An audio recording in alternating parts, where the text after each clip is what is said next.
E passado o sábado, Maria Madalena, Salomé e Maria, mãe de Tiago, compraram aromas para irem ungir Jesus.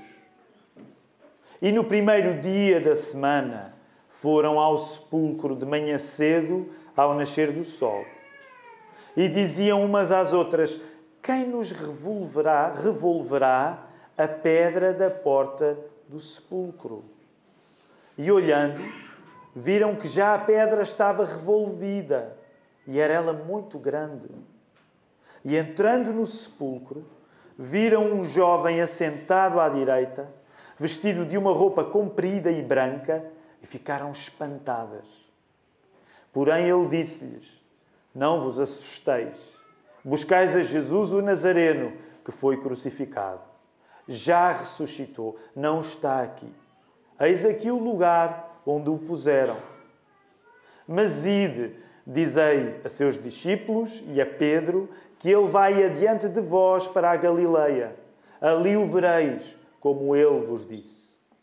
E saindo elas apressadamente, fugiram do sepulcro, porque estavam possuídas de temor e assombro, e nada diziam a ninguém, porque temiam. A mensagem que eu vos quero pregar nesta manhã chama-se Assombro, Desassombro. Assombro, Desassombro. Encontram aí o título da mensagem.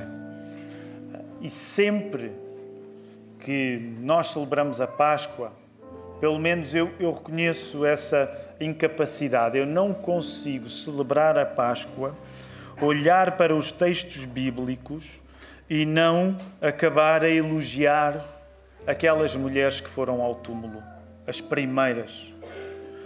E este domingo não vai ser exceção. Vamos novamente colocar os nossos olhos nestes acontecimentos, narrados no Evangelho de Marcos, que foi o texto que lemos, e uma vez mais queremos aprender a partir do exemplo daquelas mulheres que foram até ao túmulo de Jesus. O trânsito daquelas mulheres deve ser um exemplo para a nossa fé de hoje. Porquê? Porque elas tiveram uma experiência de êxtase. E mais à frente já vos vou falar um pouco acerca deste êxtase que elas sentiram. Mas ainda antes de terem o privilégio do êxtase, do sentimento extraordinário, elas impressionam-nos pelo seu esforço. Então, na mensagem que gostava de pregar nesta manhã, gostava de unir estes dois pontos. Por um lado, a coisa boa que é o êxtase, aqueles sentimentos que nos colocam como que fora do mundo, como que fora da normalidade. Mas ao mesmo tempo lembrar que o discípulo de Jesus pode ter sentimentos assim, mas isso vem junto com prontidão, com estar desperto. E parece coisas que não combinam. Êxtase com estar desperto. Mas eu vou chamar a tua atenção para no texto bíblico tu veres como é que o Espírito Santo casou isto nestas mulheres e como nós devemos seguir o exemplo delas para celebrar da maneira mais fiel a Páscoa, a ressurreição de Jesus, aqui no final de março de 2024 em Lisboa. Vamos orar. Querido Deus, amanhã para muitos já é longa. Parece que já vivemos muito no dia de hoje e tu ainda trazes mais para nós vivermos nesta manhã. Senhor, nós agradecemos-te por isso. Obrigado por este dia da Páscoa. Ó Senhor, o que nós te pedimos agora é que a tua palavra, pregada com fidelidade, possa alimentar-nos. Ó Senhor, obrigado porque nesta manhã já tivemos uma mesa tão cheia, um pequeno almoço tão recheado. Tivemos a comunhão uns com os outros lá em cima, Senhor. Mas nós não temos a verdadeira comunhão contigo quando não comemos da tua palavra. E é por isso que nós pedimos que o Espírito Santo nos possa guiar a todos, a mim a pregar, todos a ouvir, Senhor, para que essa seja a alimentação espiritual que nós recebemos também. E que todo o resto do dia possa ser vivido em resposta ao cuidado que tu, como Pai, tens com cada um, Senhor. Ó Senhor, permite-nos, num dia já tão cheio de coisas boas, traz mais estas coisas boas ainda à nossa vida. Nós pedimos isto em nome de Jesus. Amém. Amém. Vamos voltar à palavra, queridos irmãos. Vamos lá, Marcos, Volta aí ao texto, voltar a recordar, capítulo 16, o final do Evangelho de Marcos, esta história, as mulheres vão ao túmulo e quando vão ao túmulo têm uma surpresa. Há uma frase de um teólogo chamado John Brodas, que já noutras ocasiões tenho citado, portanto alguns com mais memória poderão lembrar. Este teólogo, John Brodas, ao falar acerca dos relatos da ressurreição, portanto, as várias histórias que são contadas acerca da ressurreição de Jesus, e esta história é contada pelo menos 4 vezes, porque é contada no Evangelho de Mateus, é contada no Evangelho de Marcos, onde nós estamos esta manhã, é contada no Evangelho de Lucas e é contada no Evangelho de João. Mas este autor, o teólogo Brodas, dizia assim: as narrativas acerca da ressurreição são todas muito breves. Os testemunhos agitados e assombrados. E os escritores, portanto os evangelistas, sentem uma convicção tão grande da ressurreição que nenhum deles julga necessário fazer uma declaração cuidadosa de todos os pormenores. Sabes que isso é uma das coisas que tu notas se fores ler a ressurreição, como acabámos de ler em Marcos, e depois fores a Mateus, e fores em Lucas, e fores a João, notas que de certa maneira ficam pontas soltas. Porquê? Porque estes textos não se escreveram como se fossem atas. Não se escreveram como se fossem análises. Mas são textos de pessoas assombradas. Assombradas. Porque viram uma coisa extraordinária. Logo, há aqui um primeiro ponto que eu quero chamar a tua atenção nesta manhã.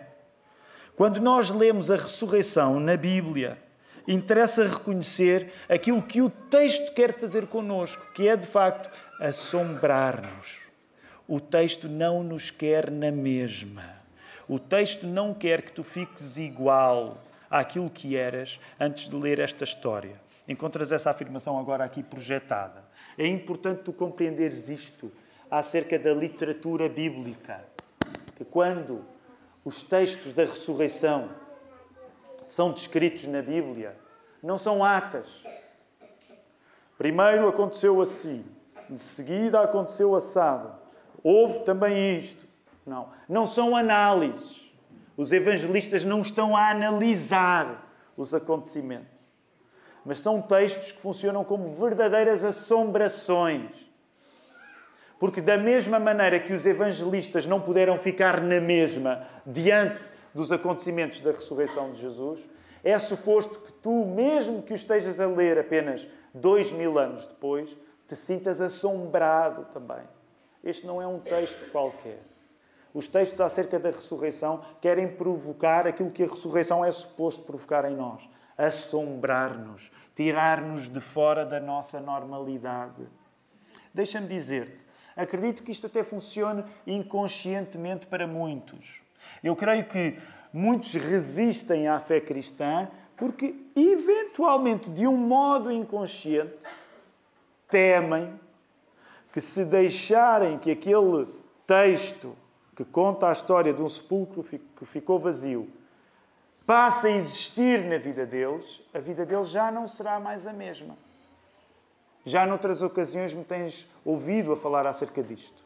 Muita da nossa resistência à fé cristã é que nós conseguimos cheirar que se nós adotarmos a fé cristã, se nós acreditarmos em Jesus, nós não vamos poder ser as mesmas pessoas. E em grande parte nós temos medo dessa mudança. Em grande parte nós receamos quem é que eu vou ser se me expuser à transformação que Jesus traz à minha vida.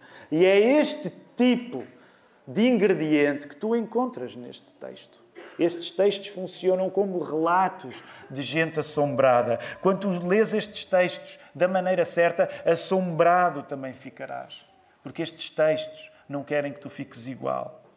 Ora, quando tu lês a ressurreição quando tu lês acerca da ressurreição de Jesus aqui, um dos termos que é usado, olha aí mesmo no final, portanto, a partir do verso 1 até ao verso 8. Uma das palavras que tu encontras, dependendo da tradução, mas é precisamente o elemento no verso 8, quando as mulheres saem, elas saem possuídas de temor e assombro. É por isso que esta mensagem se chama assombro, desassombro, assombro.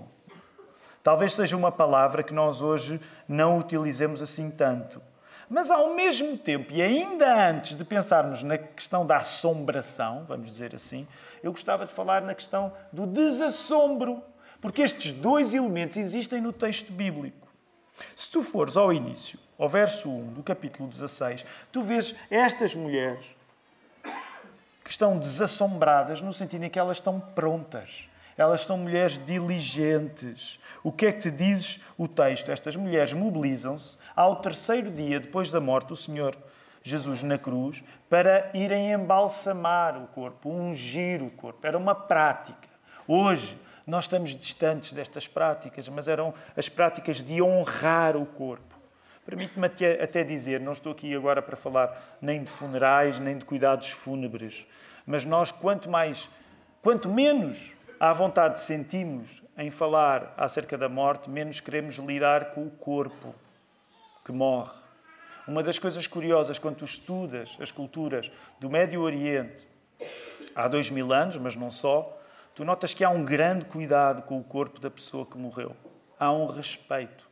Nós hoje, de certa maneira, ficamos muito impressionados, tão somente com a presença de um corpo falecido. Mas vês aqui que havia um cuidado, uma dedicação. E estas mulheres, o que é que elas quereriam fazer? Elas quereriam terminar o embalsamento do corpo de Jesus, que teria sido começado por Nicodemos e José de Arimateia. O texto fala-nos destas mulheres. Quem são elas? Maria Madalena, Maria, mãe de Tiago, e Salomé. Se fores ao Evangelho de Lucas, por exemplo, ele não fala de Salomé, mas adiciona Joana. E a ideia seria terminarem o cuidado que José de Arimateia e Nicodemos tinham começado com o corpo de Jesus. Elas saem logo ao início da manhã e fazem a pé. Alguns já saberão, já tantas vezes noutras Páscoas falámos na distância. Sabem quanto mais ou menos seria a distância entre Betânia e Jerusalém? Quem é que se lembra? Alguém se lembra da distância entre Betânia e Jerusalém? 5, 6 quilómetros. A pé. Se hoje tu achas que fizeste uma grande coisa porque foste ao culto da ressurreição, imagina estas mulheres, 5, 6 quilómetros a pé, para irem ao encontro de um cadáver. Julgavam elas. É impressionante o cuidado, o zelo destas mulheres. E a caminho, elas vão perguntando, olha aí no verso 3, elas têm uma pergunta. Elas vão perguntando, não é porque estão a pensar nisso, quem é que nos vai revolver a pedra do sepulcro? Não era uma pedra qualquer. Não era uma pedra para mulheres revolverem. E elas trazem essa dúvida. E já noutras ocasiões me tens ouvido a fazer este comentário. É impressionante. Porque mesmo aquilo que provavelmente seria a incapacidade delas revolverem aquela pedra não as impede de ir até lá. E eu acho que vou dizer isto em todas as Páscoas em que pregar a palavra. Porque impressiona que os homens tivessem desaparecido, os discípulos tivessem desaparecido. E naquela hora as mulheres estão onde os homens não estão. Elas não sabem como é que vão resolver o assunto, mas elas vão na mesma. Nós homens, quando achamos que não conseguimos resolver o assunto, o que é que geralmente não fazemos? Não aparecemos. Se não conseguirmos resolver, nem aparecemos. Eu não tenho força. Imaginem-me a mim, naquele tempo, com aquela pedra, eu seria o primeiro. Pessoal, eu não vou lá, eu não consigo, não é? E provavelmente, os quantos, se não conseguimos, não vamos. Se não temos a capacidade física, não vamos. Uma vez mais, chame-te a atenção. Estas mulheres não teriam capacidade física, mas elas vão na mesma. E isto não deixa de nos inspirar. E a coisa interessante é que elas não sabem que vamos dizer assim, que aquela pedra teria sido reforçada. Ela teria sido reforçada. Porquê? Porque, segundo o Evangelho de Mateus, curiosamente, os adversários de Jesus, os inimigos de Jesus, tinham uma memória mais aguda do que os amigos de Jesus, porque eles recordavam-se que Jesus tinha falado em ressuscitar. Estas palavras não eram bem entendidas. Mas os inimigos de Jesus geralmente são mais inteligentes do que os amigos de Jesus. Geralmente é assim. Quando tu estás contra alguém, tu usas mais a tua cabeça do que quando estás a favor dessa pessoa. Quando tu estás contra alguém, tu passas a vida a pensar no teu adversário. Tu ouves tudo o que ele diz. Tu tiras consequências de tudo o que o teu adversário te diz. Quando é teu amigo, tu não ligas muito. É por isso que as autoridades teriam reforçado a pedra no túmulo. Porquê? Porque pensavam assim, nós lembramos que este Jesus andou a falar. provavelmente vão tentar roubar o corpo de Jesus para dizer que ele ressuscitou. E eu não resisto, uma vez mais, dizer-te isto. E lá em Algés, frequentemente temos repetido esta linha, porque estamos a estudar precisamente o Evangelho de Marcos. Quem nos dera a nós, que acreditamos em Jesus, ter o mesmo tipo de aplicação e empenho que os inimigos de Jesus têm, porque geralmente os inimigos prestam atenção. E nós, amigos, muitas vezes não prestamos. Por causa disso mesmo, estas mulheres vão, não têm a noção daquilo que vão encontrar, partem do princípio que não terão a capacidade de resolver, mas elas vão na mesma. Por isso, antes do assombro da ressurreição, estas mulheres estavam resolutas e, portanto, desassombradas. Num cristão parece haver uma relação entre a prontidão e a assombração. Encontras essa ideia aí projetada. Antes delas serem assombradas por aquela ausência do cadáver, por aquele milagre da ressurreição, elas estavam desassombradas. E isto é uma coisa que eu quero insistir nesta mensagem, na tua vida. Para que tu possas atravessar momentos que te tiram do normal, tu precisas de estar pronto para responder às condições normais e eventualmente extraordinárias da vida comum. Porque é isso que estas mulheres nos ensinam. Num cristão, deve haver uma relação entre tu estás pronto e depois poderes passar por circunstâncias de assombro. Percebes a ideia? Muitas vezes nós pensamos nos grandes sentimentos, nos grandes arrebatamentos, como um estado assim de fora do normal. Mas tu tens de estar pronto para responder às condições da normalidade, para então teres o privilégio de viveres as coisas fora do normal.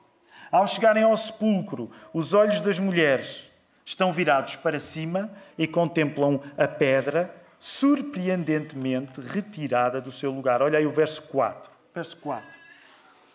O evangelista Marcos, quando conta esta história, ele sublinha a ideia do olhar das mulheres e da grandeza da pedra.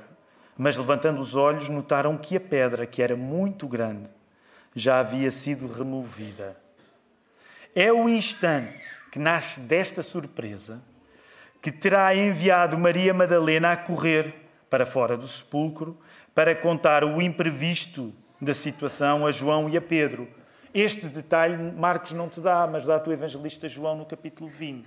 Terá sido nesta altura que Maria Madalena saiu para correr e dizer aos discípulos, a João e a Pedro. E depois lembras-te, depois vem João e Pedro a correr, não é? E João aproveita para dizer, para que não haja dúvidas para toda a posteridade, não é? Quem é que chegou lá primeiro? Curiosamente, quem é que chega lá primeiro? Não é?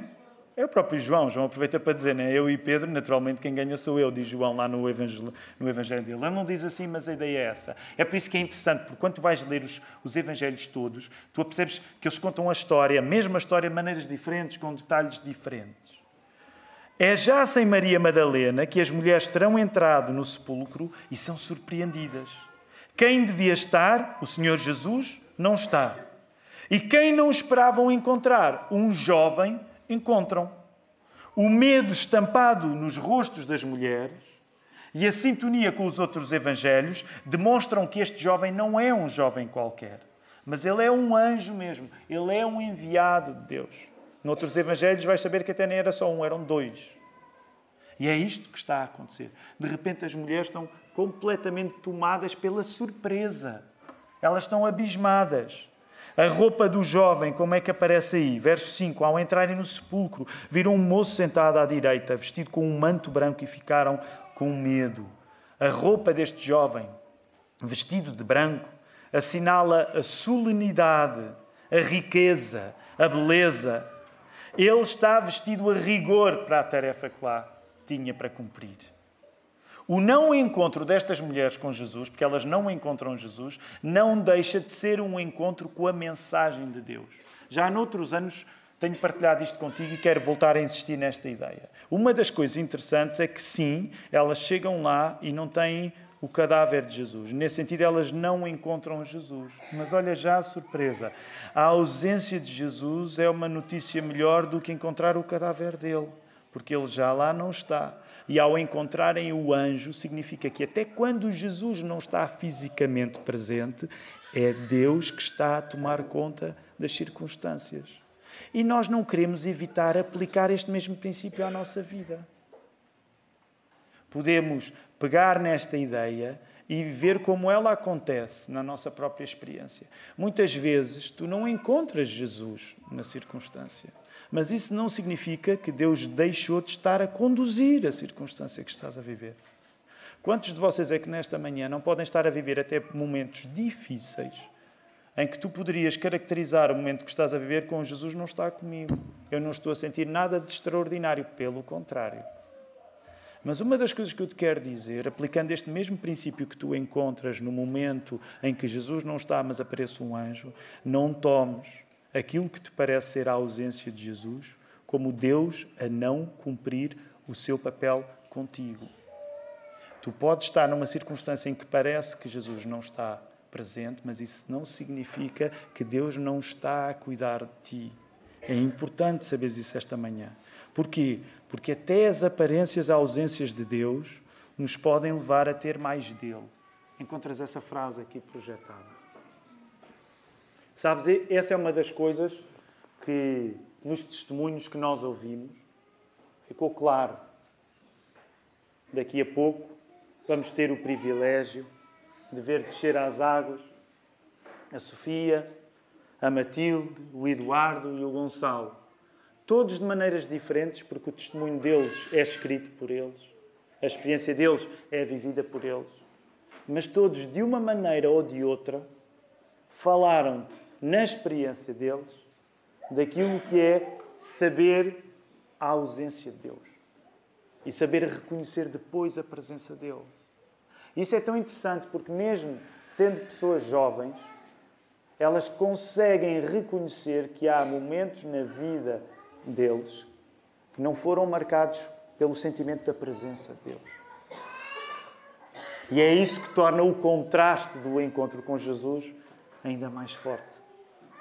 Claro que todos nós gostaríamos de viver em presença constante de Deus, mas é precisamente quando nós atravessamos momentos em que sentimos que Ele não está connosco que nos é dado um dom de reconhecer quando Ele chega.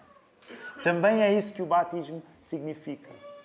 Quando nós virmos aqueles 4 jovens ali a descer às águas, eu e o Filipe vamos estar lá para agarrá-los. Quando eles descem às águas, tu lembras-te, há uma coreografia bíblica que está a ser feita. Porquê? Porque a ideia é que a linha d'água representa a vida. Portanto, quando a pessoa vai abaixo, ela submerge e quando volta a subir, qual é a coreografia que nós estamos a fazer? A pessoa está a simular ao descer a sua morte e ao subir a sua nova vida. Nós, quando batizamos, estamos a brincar à ressurreição. Nós, quando batizamos, estamos a brincar à ressurreição. Todos os batismos são celebrações pascais. Porque naquele momento em que a pessoa desce, e é por isso que nós batistas fazemos questão de ter muita água, porque a coreografia precisa ser bem feita. Porque se for só com os pinguinhos, não está bem feito. Percebem? Por isso é que a pessoa precisa, porque a pessoa está a brincar na melhor maneira. É uma brincadeira sagrada. A pessoa está a brincar no rio, quando está lá de baixo. Não podemos brincar tempo demais nesta fase, não é? Mas depois a pessoa é subida. Ganhei nova vida em Jesus. No momento da morte é o momento da ausência, mas no momento em que a pessoa sobe é o momento da presença. É por isso que o batismo é tão especial para nós, ainda por cima para nós, numa igreja batista, que colocamos batismo no nosso próprio nome. O que é que o anjo diz? Rapidamente, verso 6. Ele, porém, lhes disse, não tenhais medo, procurai Jesus o Nazareno que foi crucificado. Ele ressuscitou. Não está aqui. Este é o lugar onde o puseram. Provavelmente é a única vez que o universo ouviu a ideia dele não está aqui e isso é uma coisa alegre. A maior parte das vezes, quando tu procuras alguma coisa e alguém diz não está aqui, ou quando tu procuras alguém não está cá, é uma tristeza. É a única vez, é um paradoxo. Não está aqui, é a melhor notícia de todos. Ele não está aqui. A morte não conseguiu mantê-lo aqui. E por isso é de, olha aqui o lugar. É como se o anjo estivesse a dizer, bem que a morte tentou, mas olha o que é que ele fez com o lugar que lhe deram. Jesus não ficou lá sentadinho no lugar que a morte tinha para ele. Ele não está aqui. O túmulo está vazio. Nós, cristãos, não temos um lugar de peregrinação. Porquê? Porque o túmulo está vazio. Não vos atemorizeis, buscais a Jesus o Nazareno que foi crucificado, ele ressuscitou. Não está mais aqui. Vede o lugar onde o tinham posto. A mensagem do anjo começa por reconhecer o medo das mulheres, para notar que nada do que ali se passa é uma alucinação. Não há nenhuma alucinação. A ressurreição é tanto um facto como antes foi um facto a crucificação. É por isso que o anjo, de certa maneira, até está a dizer, olha, verifiquem lá, olhem lá o lugar. Ele não está aqui, olhem o lugar. Porque é como se o anjo estivesse a dizer, olha, vocês tiveram olhos para ver a morte de Jesus. Tenham olhos agora para ver a ressurreição dele. Esta não é uma fé de intrujas, meus queridos. Esta não é uma fé de pessoas que querem dominar outros. Porque senão não se falava em ver. Lá em 1 Coríntios 15, o apóstolo Paulo também vai dizer uma coisa parecida. Aliás, já lemos esse texto hoje. Não é? Vão falar com as testemunhas. Porquê? Porque da mesma maneira que foi vista a crucificação, e Jesus esteve exposto à frente de tanta gente, da mesma maneira, aquelas mulheres são convidadas a ver, olha, usem os vossos olhos, vocês viram Jesus crucificado, agora vejam Jesus que não está aqui. Por isso mesmo, há uma mudança. Olhem aí, verso 7. Mas ide, o vosso negócio agora que viram a ausência de Jesus no túmulo, é viver alguma mudança. Ide, dizei a seus discípulos e a Pedro que ele vai adiante de vós para a Galileia. Lá o vereis, como ele vos disse. Eu gostava de pregar outro sermão só nesta parte final, como ele vos disse, mas não dá. Temos de adiantar-nos. Mas só a questão de Jesus dizer, Jesus disse.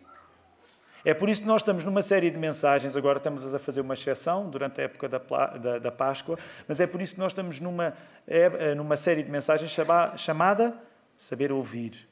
Porque Jesus diz, Jesus tinha-lhes dito, mas elas não tinham compreendido. Grande parte das vezes é o mesmo na nossa vida. Deus bem que nos diz na sua palavra, mas nós é que não compreendemos. Então elas têm agora uma nova ordem. Quem de olhos abertos reage à morte de Jesus, de olhos abertos tem de reagir à sua extraordinária vida. Quem de olhos abertos reage à morte de Jesus, de olhos abertos tem de reagir à sua extraordinária vida. Vou dar a oportunidade agora àqueles que se vão batizar, podem sair para se arranjarem para o batismo. Okay? Portanto, agora é a altura. Força.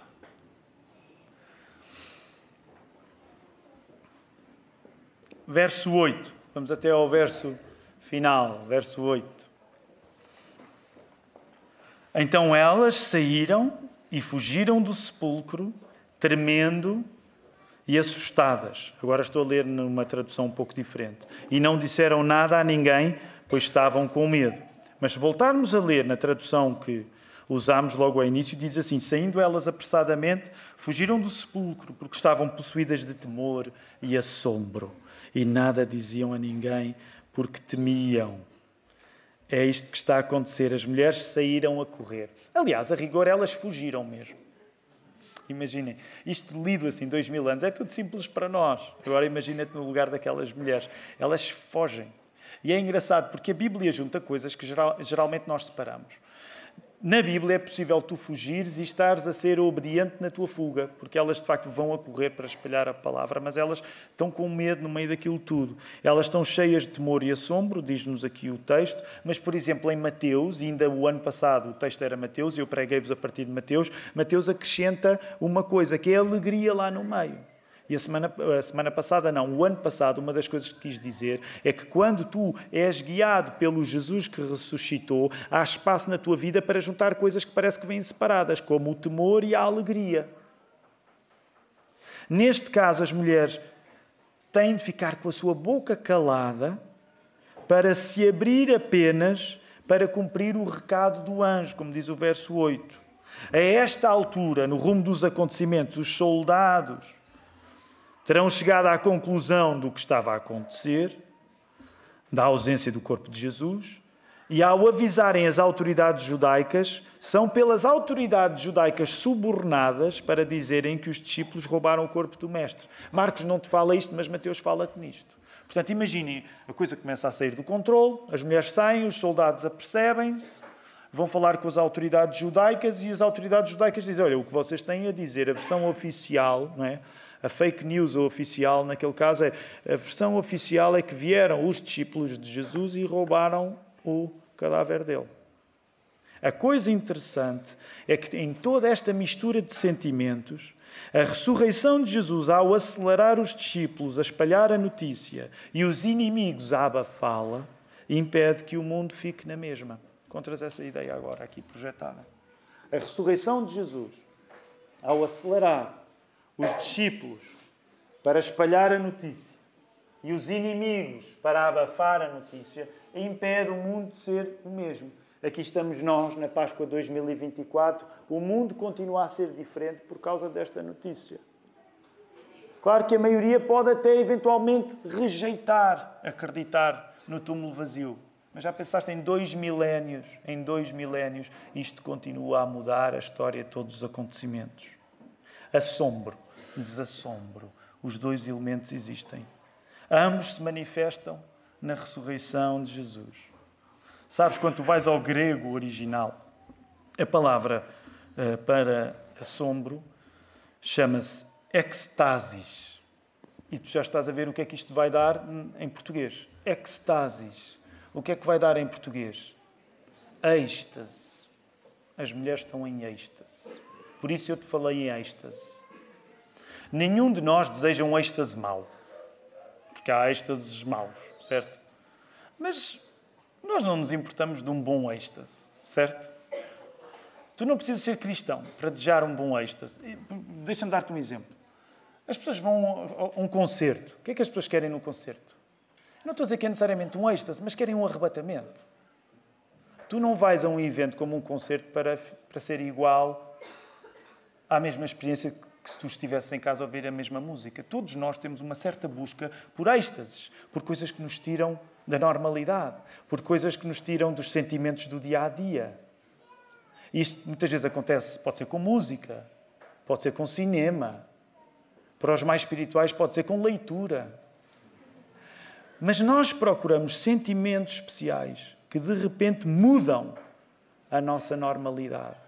E a coisa boa que eu quero dizer-te nesta manhã é que a Bíblia, ao falar da ressurreição de Jesus, mostra-te a presença do êxtase, do sentimento especial. Eu desejo para ti esta manhã que tu tenhas, por causa desta história de Jesus, um êxtase, no sentido que tu sintas e penses coisas que não são normais, que são especiais. Sim, nessa medida, nós podemos dizer que Jesus nos quer em êxtase.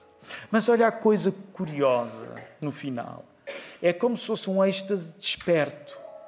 São coisas que parece que não jogam na vida normal, mas que depois na Bíblia conseguem jogar. Porque sim, de certa maneira, o facto de Jesus ter ressuscitado deve colocar-nos em êxtase, mas ao mesmo tempo deve colocar-nos num êxtase desperto. Tu tens de estar alerta, como os nossos irmãos do Brasil diriam. Creio eu que não estarei a traduzir mal, mas tu tens de estar ligado, certo? Tens de estar ligado. E as duas coisas que nós geralmente separamos, o êxtase do estar atento, estão juntas aqui. Porquê? Porque como cristãos, a ressurreição de Cristo deve deixar-nos fora deste mundo em êxtase, mas ao mesmo tempo prontíssimos para dar a este mundo a notícia de que o túmulo está vazio. É a última ideia que eu quero partilhar contigo. Encontras aí. Como cristão, a ressurreição de Cristo quer fazer contigo isto. Por um lado, deixar-te fora deste mundo com uma alegria que tu nem sequer consegues explicar numa linguagem de análise. Ficares assombrado como aquelas pessoas assombradas ficaram.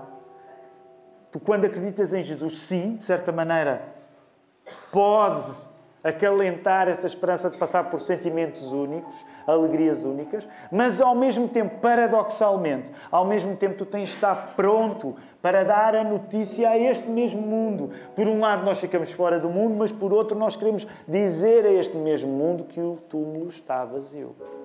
Eu não sei como é que será o teu almoço de Páscoa, mas podes eventualmente até estar na presença de alguém que ainda não sabe que o túmulo está vazio, que pode até conhecer a Páscoa como uma tradição religiosa, mas não conhece a história do Filho de Deus que morreu e ressuscitou para nos perdoar todos os pecados e nos dar a vida eterna. E eu gostava que tu saísses desta manhã, desta casa de oração, nesta condição abençoadamente paradoxal. Pronto para viveres sentimentos extraordinários, conclusões extraordinárias, mas desperto para falares de tudo isto às pessoas que estão à tua volta. Se alguém perguntar como é que isto se explica, não se explica, não há palavras precisas, analíticas para explicar. Há a palavra de Deus que é tudo aquilo que nós precisamos. Mas também é por isso que a melhor resposta que nós podemos dar à ressurreição de Jesus vem em forma de adoração. Não vem em análise, não vem com uma linguagem de ata, vem em forma de adoração, vem em forma de louvor. E essa é a resposta que nós, como igreja, vamos ter para responder agora também. Vamos louvar o nome do nosso Deus. Nosso Deus e bom Pai, Senhor, a Tua graça, a Tua misericórdia e o Teu amor são maravilhosos, Senhor. Nós agradecemos-Te porque se hoje podemos celebrar o que estamos a celebrar, isso deve-se unicamente àquilo que, pela Tua graça, o Teu Filho Jesus fez por nós, Senhor, ao morrer e ressuscitar. Ó Senhor, e na sua morte e na sua ressurreição há poder, há vida nova, Senhor, para que pecador atrás de pecador, Senhor, seja salvo, Senhor. Nós hoje estamos tão alegres por podermos ver isso testemunhado publicamente pela vida da Matilde, pela vida da Sofia, pela vida do Eduardo e pela vida do Gonçalo, Senhor. Ó Senhor, abençoa estes nossos irmãos. Nós agradecemos-te muito pelas suas vidas e nós te pedimos-te, Senhor, que os faças crescer na Tua palavra, Senhor. Que o amor deles pelo Teu Filho possa crescer a cada dia, Senhor. E que nós, como igreja, aqui reunida, possamos crescer ao seu lado, Senhor. Ó Deus, aumenta ainda a nossa alegria no dia de hoje, o nosso descanso, para que nós possamos olhar sempre para o Teu Filho Jesus. A morte não o pôde conter. Ó Senhor, e na sua vida, nós vivemos para Ti agora, Senhor, aguardando o dia em que tudo isso será consumado, Senhor. E como ainda aqui fizemos, louvaremos o Teu nome pelos séculos dos séculos, Senhor, numa eternidade sem fim, Senhor, numa alegria sempre crescente e contínua, Senhor. Nós ansiamos esse dia. Ajuda-nos como ouvimos agora, Senhor, ainda que possa haver momentos em que não sintamos a Tua presença, Senhor. Lembra-te que a Tua presença não depende daquilo que sentimos, Senhor, mas depende unicamente do que o Teu Filho fez por nós, Senhor. E se o túmulo está vazio, isso significa, Senhor, que Tu estás connosco. Ó Senhor, é no nome de Jesus que nós queremos fazer esta oração, invocando a Tua bênção para a Tua igreja nesta hora.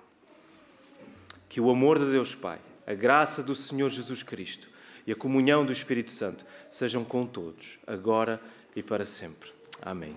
Amém, Senhor.